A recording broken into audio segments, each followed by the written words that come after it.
a better laning phase. But overall, in this team-centric game, hindi ko ma-expect na yung gold lane natin ay maiiwang mag-isa. Yeah, I mean, at this point in time, that is one facet of the game na posible nilang tingnan, which is the Doming and the Kelra matchup.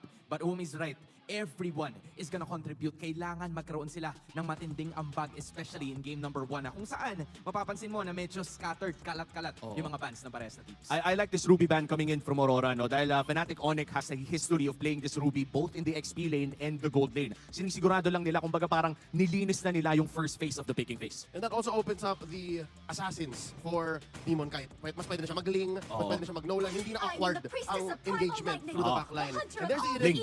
taken out. Oh, Ling na ba? Ling na.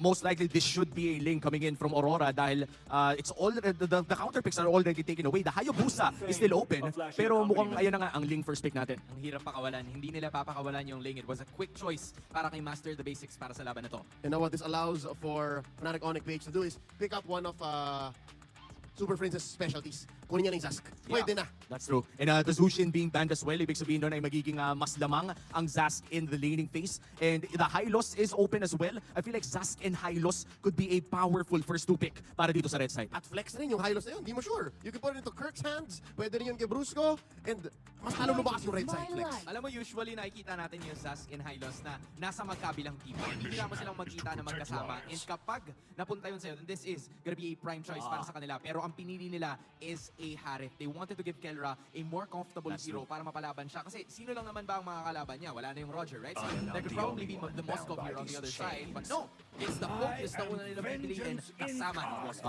I like this approach coming in from Aurora. They know for a fact that they immediately na nakuha ng Hylos at Harith, mahirap ng tuming fight. But if you get the Ling and the Moskov, yung side lane push na meron kayo is going to be off the charts the moment na umabot tayo ng late game. Just acknowledging the fact that the KDA rankings, pasok ang ating dalawang headliners dyan. It's Kelra at number 2 and Doming at number 3. And now, QT just a little away, but you know, he's not part of this match right now. bukas pa yata ang laban Bukas ng pa yata siya. TLPH. Makikita niyo pa siya bukas. But anyway, going back into this match. The last pick for the first phase ng Fnatic Onyx Philippines na Nolan. After seeing the Fulvius and the Moskov, immediately naisip ko, kailangan mag-focus ng Fnatic Onyx sa burst. Kailangan nilang bumawi. Given the, again, strong potential for the side lanes and as well the automatic counter ng Fulvius sa Harit na gusto sumayaw sa Zaman Force. You have to consider now how to even stop the Infernal Pursuit. Paano mo pipigilan yung paglalim at pagpasok ng Aurora? At hindi pa nakatulong na may Nolan ang side ng Fnatic Onyx. The passive coming in from this Phoveus will be charged ng sobrang bilis. And hindi alam, siguro inaasa ng mga tao ngayon na yung Phoveus compared sa luma.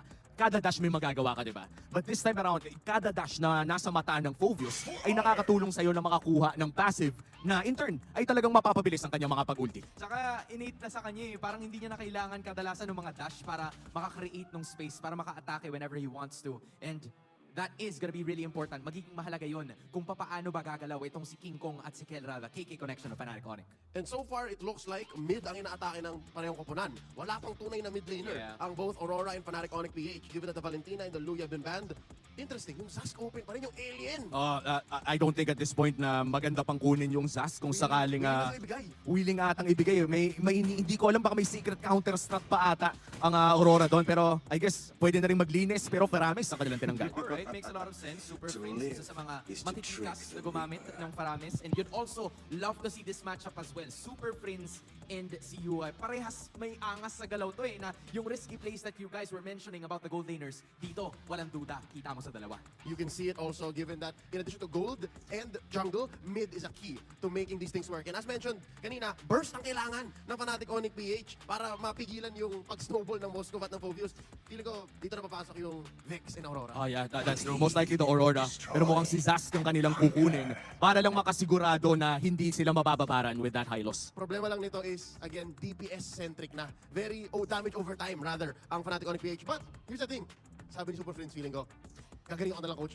Gagaling ako pindot, kahit wala tayong burst. Yeah, honestly, kung titignan mo rin kasi yung sa kupunan ng Aurora, there's still somewhat missing of that burst potential na yung isang bagsakan, tumba na kagad. You have to have an answer to that Hylos, 'di ba? Yun pa yung kailangan natin at hinahanapan natin ng sagot so far. Yes, the Nolan and the Harith could be neutralized by those three heroes na meron na ang kupunan ng Aurora, pero ano ang pwede nilang gamitin para dito sa Hylos? The answer is going to be the Lilia and the Grok. Dahan-dahanin natin para mapatumba. Very interesting pick up mula dito sa Aurora. With this Lilia, they are able to clear the waves much safer. Meron din silang capability to defend ng matagalan din. Kaya naman masasabi ko na at this point ay pwede nilang patagalin ang laro na to. Ang nagawa ni Master the Basics while wrapping up this lineup for Game 1, mid-range engage. They have stun on demand, they have retreats on demand, and they can pick fights where they want. So Aurora, they want to control the battlefield.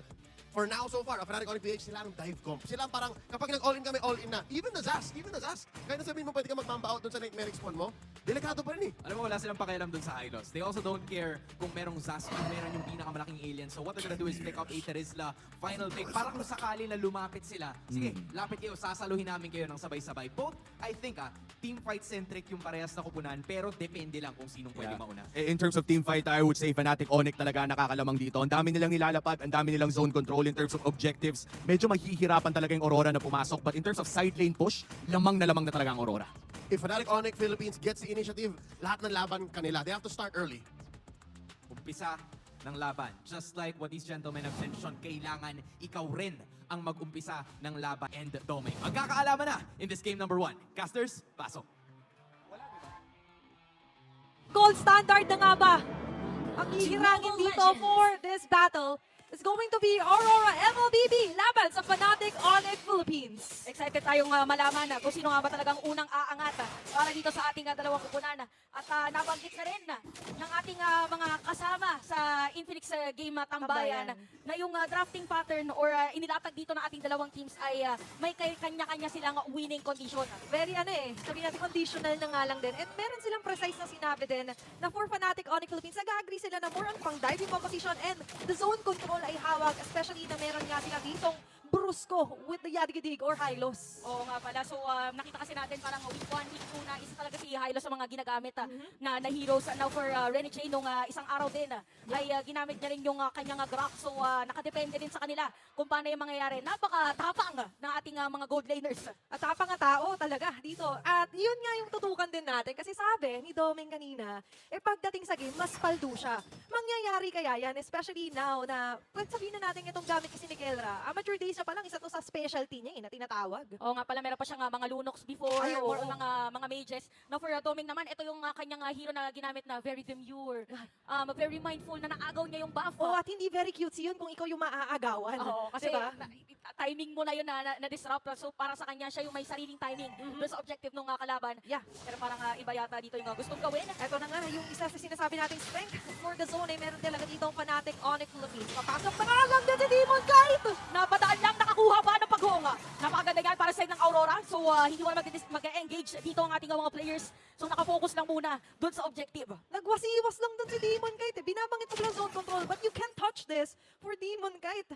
Diba? And imagine, for Fnatic Onyx Philippines, may somewhat ina-expect nila yun, but they didn't expect na ganitong kaaga mangyayari sa kanila yun. O kasi parang siguro sabihin na natin na inisip nila magkakaroon muna ng wild charge, Oo. tsaka papasok. Sabi ni Demon Kite, napanood ko na to, ganito yung ginagawa ng ibang mga teams, ganito naman yung gagawin ko ngayon. Nasa pangalan niya na mismo, kahit in and out lang talaga. Diba? And imagine for Fnatic Onyx Philippines, mabilis ang mental reset na nga lang din. And for this round, parang maya-maya pa tayo makita ng mga possible pickups if ever. Kasi there's the body block na pwede manggaling dito kay Renegade. Pero magkakaroon nga ba ng adapt dito sa may bandang mid lane? And let's see. Kasi ngayon, tahimik pa naman Yamaka. And for the side naman ng Aurora MLBB, ang strength naman nila dito is more on the stun on demand. So tingnan natin kung paano nga nila i-maximize yung isa sa capability or advantage ng naging draft nila. Oo, napaka-ingat ngayon ng mga players natin. No? Parang iwas na iwas din sa teamfight. Probably because dahil nakaka-level 4 lang din. I-boost para dito sa Fnatic Onyx. Makakasalubong dito si Renny J, pero napakakunat. Napakakunat nung bato. At Hindi makakapag-TP out pa. Di pa kaya. Pero ito na nga lang din si Brusco onto Demon Kite. Magkakasubukan tayo definitely onto the next objective, which is the turtle in a while. Pero medyo nabigla na nga lang din si Rene Jason sa pagsilip niya. But the good thing with a Grok na nga kasi, with the power of nature, kayang-kaya niya talaga. May luxury siya na sumilip in demand.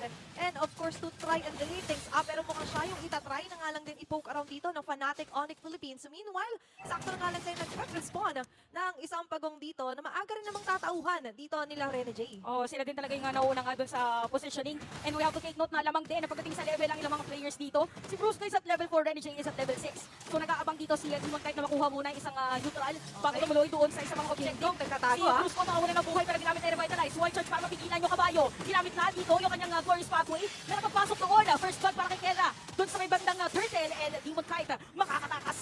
Grabe no, nagkagulo-gulo sila doon pero isa lang ang tumumba and that's going to be on to Edward. Kaya naramdaman din ng Aurora MLBB na medyo mahihirapan sila doon in terms of getting the turtle na nga lang din. Meanwhile, a very smart move for Fnatic Onyx Philippines, giving Kelra the gold standard here, the first blood and as well as a turtle onto the hands of King Kong. And ngayon makikita rin natin na agaran din naman silang babalik sa kanilang mga linya at sakto nga lang din na pagbili dito ng Stardom side pero hindi rin naman nagpapahuli in terms of itemizations dito si Domeng na kung saan ilang gold pa lamang naman ang pinapaldungay ni Kelra. Pero tingnan natin kung sino nga bang mas papaldo dito if ever. Oh, so parang ang play pa lang ngayon ng Fnatic Onyx is isasama na muna nila si Kelra, probably more on double laning para mapabilis na agad yung kanyang pagkuha dito ng mga minion. Pero kailangan din natin tingnan yung ginagawa ni Demon kahit siya naman yung nagkakat doon sa may XP lane para lagi nang kasama si Edward doon sa mga possible na rotation ng side ng Aurora. Yun yung maganda na nga lang din, no? Na piniput pressure niya na nga lang din doon yung XP lane for Fnatic Onyx Philippines. And imagine ngayon na sa pagkakataon na ito, 5 minutes into the game, pero for both Aurora and Fnatic Onyx Philippines, hindi pa tayo nakakita ng mga agarang aksyon, phenomenal na mga clashes. Kasi right now, they're still waiting for someone to start up na nga lang din with a go. Pero hindi kasi si Rene G yung isa sa tinitignan nila na mag-start up yun. Inaantay nila dito if ever si Kirk or pati na rin si Brusco. Pero sa ngayon, Vision is the key na lang din muna dito sa mapa natin. Pero kung ibig sabihin lang din ay Vision, grabe yung mga players natin kasi I'm pretty sure na alam din nila na nandito yung mga players. Yung pwesto na yan, kung i-invert mo, ganyan din yung nangyari kay Domeng nung isang Ganyan na araw. ganyan. So nararamdaman niya na merong kasama dito si Kelra pero ginamit na nga doon yung Summon Force sa ilalim ng tower yung susundot dito ni Brusco makakapag-dash away at nakatakas pa nga dito si Domeng. May war flashback kaso for the second time around, sabi niya, nangyari pa rin, Chantel. Oh, nasanay kasi siya dalawa lang nakabantay. Meron pa palang additional doon sa pwesto yun. Sa may gitna, ginamit yung Glorious Pathway. Ibig sabihin, wala na yan mamaya. Pagka tumuloy na dito sa may turtle objective side ng Aurora. Meron pag-zone out against Rene J. Pero si Edward nandun sa may pagkalikod. Ay, nakakuha ni King Kong. Pero may kita natin ngayon, meron penalty zone para rin kay Kurt. Ginamit yung Devils of Plagues. Di mo tayo na at makakaalis pa nga. Tumalong doon sa may pader para makaalis sa mga players ng Fnatic Onyx. Pero medyo nainis na nga lang din, hindi very cutesy nangyari kay Demon Kite kasi nakuha pa rin at the end doon ni King Kong yung ating turtle. So it's going to be a 1-for-2 turtle score into your Fnatic Onyx Philippines. But the great thing about this is napitas naman din nila. Ang ganda ng pagpasok and pag-zone out doon na ibang members ng Fnatic Onyx Philippines. Pero kasi for Aurora MLBB, sabi nila, gabangin na lang din muna dahan-dahan katulad nga nung sinabi ni Leo onto the panel. O, tsaka kung mapapansin natin, makukunan kasi yung mga ibang players dito sa Fnatic Onyx. Tapos, kailangan nila dito ng antay na pang-alis buhay. Oh, Pero ito kailangan. top lane laban sa dalawa. Ay, naku po, nagamit na rin. Doon yung wild charge. Si Domeng nakuha, pero may bawi na din naman. Ang side ng Aurora, tapos doon sa may top lane, kamunti ka na rin si King Kong. Pero disiplina pa rin. Ang gagamitin nila habang sa may medalay si Edward naman. Ang target nila, nagamit na yung ultimate nung Saska. At sa may gitna ulit, itutuloy pa ni Kelra. Black shoes para kay Yue. At nakatakas pa nga. At sa may medalay, mababaliktad pa yata. Pero si Edward makukuha na. Di mo kahit mo killing spree. Nagkakabigayan na, naging 2-for-2 na nga lang. Degree damay natin, namatay kanina doon si Domeng. But definitely, akala ni Edward kakayanin pa ng mga demonic force niya na kontrahin yung ginagawa ni Kelra. But maganda doon is sumali na nga lang din doon sila Demon kahit sa battle, and which is why nakakuha pa rin sila ng exchange sa nangyayaring clash na yon. But definitely, medyo nagkakaduling yung mga pangyayari doon, Chantel. Kasi si tumatalon, Yue, muntik na rin siya doon, ha? Oo. Pero all because of the black shoes na nga lang din, may extra survivability, so definitely pwedeng gapangin muli muna dito ng Aurora yung laban na ito. Ang daming tumatalon, ang daming biglang untog na nga lang din na pwede mangyari. Pero sa sitwasyon na to, parang magkakatalo muli tayo dito sa possible na maging Lord Dance nga ba this early. At saka kung papansin mo, Ate Athena, 9 minutes na nung laban natin pero nagkakapalitan lang dito ng kalamangan pagdating sa gold. Kanina nasa Aurora yan, ngayon naman sa Fnatic Onyx. Dito makakaroon ng sagot kung sino nga ba talaga ang unang lalamang sa ating laban dahil nag-spawn na yung Lord na nire-reset lang. Oo, pero syempre, medyo maingat pa rin sila dito. Tinitingnan kung sino nga ba yung mga pwedeng umabang kasi makailan na tayo nakakita na si King Kong ay umaagaw at umaagaw lamang dito ng mga objectives. And so far, nagtatagumpay siya doon. Kaso nga lang sa Ati is nagiging sacrifice din yung buhay niya. And you've mentioned nga, ngayon lilipat muli sa Aurora ang magiging gold lead natin. Around hundreds pa lamang naman ito, Chantel. Pero definitely, mamaya pa natin ma-expect na magkakataga ng splurge or malaking dive-in pagdating dito sa Aurora or even for Fnatic Onyx Philippines. Pero ngayon, parehong-pareho tayong naghihintay eh. What's going to be the next move? Oh, pipigilan ba na kumuha muna ng purple buff? Pero for sure meron ng idea dyan. Sinisimulan na nga yung Lord. Nakapwesto si Edward dun sa may baba para magkaroon ng information na side ng Fnatic or side ng Aurora para malaman kung saan mo nakapwesto dito ng Abante, Fnatic Onyx. Medyo magbabalik na ng ating sitwasyon. Glorious pathway para kay Brusco pero nakabang lang dito yung bato. Tingnan natin kung sino ka ba talaga makakakuha dahil halos wala ng buhay dito yung Lord. Yung Lord! Wild charge! Tuon niya may flicker. At habang nangyari mga kasira na sa may taas, Edward makakakuha ng Lord. Time to place pa rin yung kay Demon Kite. Pero sino yung makakakuha ng Kid? At itutuloy pa rin na ni Chase down. Mega kill na para kay Demon Kite. Gawin mo bang double kill. At dumating na rin si Domeng. Grabe na to, the Domeng Kite connection. Dominating! Ang nangyaring laban doon, imagine! Kanina lang nasa taas ka, biglang nandito ka na sa may bandang Lord. And with that, that's going to be a wipeout na nga lang din for Fnatic Onyx Philippines at ngayon ng Aurora. Parang gusto nilang dire-diretsoy na nga lang doon. Mababasag ang mid lane turret dito, Chantel. And look at that, hindi na nga nila kinailangan pa dito yung First Lord para tulungan sila na ma-maximize yung damage na pwede nilang in-inflict dito sa Fnatic Onyx. So sabihin na natin parang yung kanilang checklist ay nagamit. Na-check na. Kasi hindi din sila nag-react doon sa Glorious Pathway kanina ni Brusco. Brusco. So ibig sabihin, hindi sige, antayin niya mag-Glorious Pathway.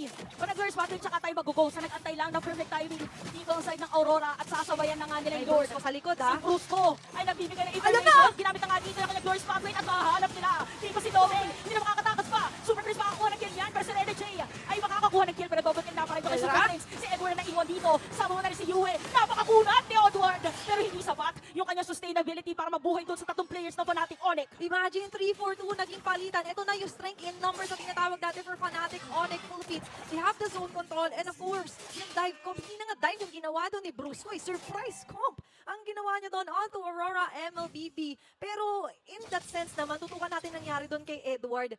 Makailang segundo muna yung kinailangan doon ng Fnatic Onyx Philippines to totally tore it down. And looking at our Infinix instant replay, ito po yung tinutukoy natin na maganda sana positioning 10 talaga ng Aurora MLBB. But what happened is, napuragat doon sa mapa si Paldoming and even Rene J, leaving Edward to soak up most of the damages na binabato dito ng Fnatic Onyx. O tsaka after pala nung nasundot dito ni Brusco si Demon Kite, dumiretso na siya dun sa may bottom lane. Kaya nasira yung isa pang inhibitor turret dito ng Fnatic Onyx. So sabi nila siguro dito, since majority ng ilang mga players ng Aurora ay nakuha na, focus naman tayo para mas paliitin pa yung base Mapa eh. or mapa dito ng Fnatic Onyx. And magandang call din yun kahit papano kasi ngayon magiging worry sila sa certain attacks na pwedeng gamitin ni Doming, especially for a Moskov. Makailang ulit na tayo nakakita ng Moskov na nagfe-finish ng isang buong laban nang hindi sumasama at nagpupush Biglang lang talaga. gumagaling, no? Parang siya yung klase ng hero na parang mala Superman. Oo. Parang Moskov saves the day. Oo, eh. Nandito na ako. Sa dulo, bandang uli, nandyan pa rin naman siya pag kinailangan mo siya. But currently, right now, si Edward from Aurora holds the records for the most damage taken sa buong MPL Philippines history with 36.3 Wow! million.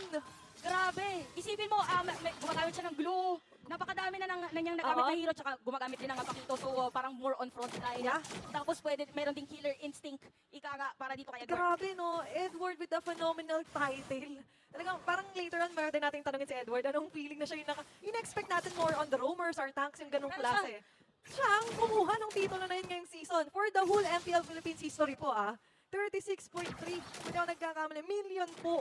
At ngayon naman, tingnan natin kung kakayanin niya pa ba muli na mag-accumulate ng damages na ibibigay sa kanya ng Fnatic Onyx Philippines to enable other members of Aurora MLBB na makapagbigay rin naman ng isang magandang setup. 10-8 ang kill score, Chantel. Dikit pa rin naman pagdating sa kill score, pero ang hindi dikit is yung current goal lead na meron yung Aurora. Oo, pero parang habang tumatagal yung laban, pwede makahabol dito sa Fnatic Onyx. Pagdating sa gold, Oy! nai-attempt yan kanina. Sumalubong! Naku, nasa lubong na nga dito si Yue, pero take note na gamit na nga dito yung Zaman Force ni Kera. Pwede yata gumawa ng play ang side ng Aurora. Pwede to, if ever, lalo na nakita na nga nilang ginamit agad dito ni Brusco yung Glorious Pathway. They thought na susundan pa sila dito ng ibang mga members knowing na may Demon Kite din kasi doon sa may bandang RBM. And definitely for Fnatic Onyx Philippines, hindi yata nila ipipilit muna to. Instead, papakiramdaman nila parang may Moskov na nawawala. Parang si Doming hindi natin nakikita dito sa ina-attempt nating Lord Dance. Ay, ayun na, nagamit na Oh, dito ayan. yung Spear of Distraction. Destruction. Si Edward magiging target nila pero kanina napakakunat niya. Ginamit pa rin Ayun na si Edward! Ayun nga lang. Napatay na dito ni Kelra si Renny J. May isa na rin. Double kill na para dito kay Kelra. Mukhang ito yata ang perfect timing para sa side ng Fnatic Onyx para simulan yung Lord. Ito na yung inaantay nila. A very perfect timing for Brusco there. Edward and Renny J both down. So yung tatlo ngayon na nakitira ay medyo mahihirapan na nga lang din i-juggle among themselves yung pwedeng iba tong damage dito ng Fnatic Onyx Philippines. Possible pa rin naman, especially if may black dito si Uwe. Kaso ito na nga lang din yung Glorious Pathway. Hinahabol siya! Napakasakit, unstoppable na parang yung kay Kelra at nahanap na nila. Si Demon Kite, again, doming meron na siyang Sphere of Destruction ngayon. Tatamaan si King Kong pero hindi na papasok doon. Ginamit na rin yung Tempest of Blades and Fnatic Onyx makakasecure dito ng Lord. Parang in-expect ko papasok pa si Doming, parang medyo alanganin yun. Pero good call pa rin kahit paano for Aurora na mag-disengage muna. Pero for Fnatic Onyx Philippines, a beautiful MLBB action. Lalo na't napitas na nga nila doon si Yue. Pero for a few seconds, aabot pa rin naman to para dumepensa. At ngayon, nasa kupunan ng Fnatic Onyx ang bola. May pagkakataon sila ngayon na ubusin ng outer, pati ang inner turrets dito ng Aurora. At maganda ngayon ang pasuhan! Naku, nagkabigayan. It's gonna be a shutdown para rin kay King Kong pero wala naman. Isa sa mga pang frontline. Ang frontline. Ng side ng Fnatic Onyx. So parang pantay lang din para dito sa ating dalawang teams. Grabe, 16 minutes na, 99 lang ang kalamangan at sa goal. Pantay na pantay para dito sa ating dalawang teams. At napakaganda paggamit din ng wall para medyo mapigilan. Pero Glorious Pathway para dito kay Brusco. Nakakapasok ba ang mga players ng Fnatic Onyx? Nakakuha na dito si Doming. At meron pag-dash. Dash para kay Kelra. Pero nga natatama na slow. It's gonna be a shutdown para rin kay Edward. At tutuloy pa rin yung Lord. Unti-unti ang hinihit dito yung base. Pero may defensa naman para sa side ng Aurora. Tatlo sa tatlo ang mawawala. Renny J. Nguyen makakadepensa pa rin naman. Pero in an instant, halos pantayin na doon ng Fnatic Onyx Philippines ang kanilang mga nabasag na torre. Pero at the same time, kalma muna sabi nila. It takes time. Ay, Okay? tama. Oo, totoo yan. Hindi nila kailangan madaliin ang mga bagay-bagay. At ngayon, nakita na natin kung ano yung capability ni King Kong na gawin dito kay Demon Knight na parang reaction daw with the Tempest of Blades. Pero parang pwede pang remount if ever ni King Kong. Kung walang jungle creeps, pwede itong dumalaw muli ah. Oh, feeling ko mamaya ano na tayo, hindi nyo magiging sila magkakatargetan bago magkaroon tayo ng, Oo. ng next na Lord eh. Kasi nakita na kanina na ganun yung gustong gawin ni Demon kahit naramdaman din yata ni King Kong. Feeling ko kung ako din yung nasa sitwasyon na yun, hindi ako yun yung naiisip Oo, ni naiisip King lang Kong naman. noong time na yun. Naiisip niya, yung naiisip ni Demon kahit kanina. Ang kwentong casters, kasi hindi tayo barbero. Oo. Ayan. Ayan, tama, tama, Oo, tama. ang kwentong casters. Ayan ang nakikita lang natin na maaaring inisip POV.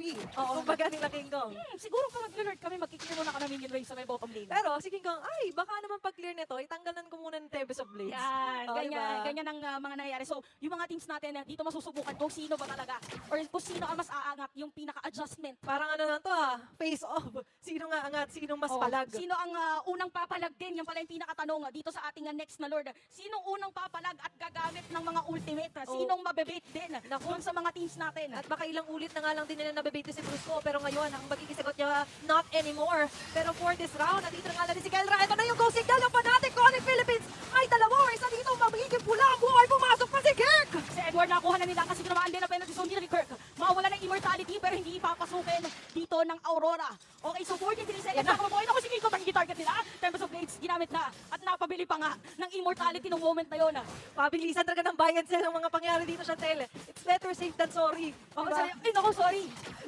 I'm sorry, kailangan ko bumili ng immortality. Pero ito, sinisimulan na ng Fnatic Onyx Lord. Si Demon kahit magagaling doon sa bibaba, ginamit na may Glorious Pathway dito ni Brusco and successfully masesecure dito ng Fnatic Onyx. Check na naman dito ang zone capability na meron ng Fnatic Onyx Philippines. Pero nagkagulo-gulo talaga sila doon.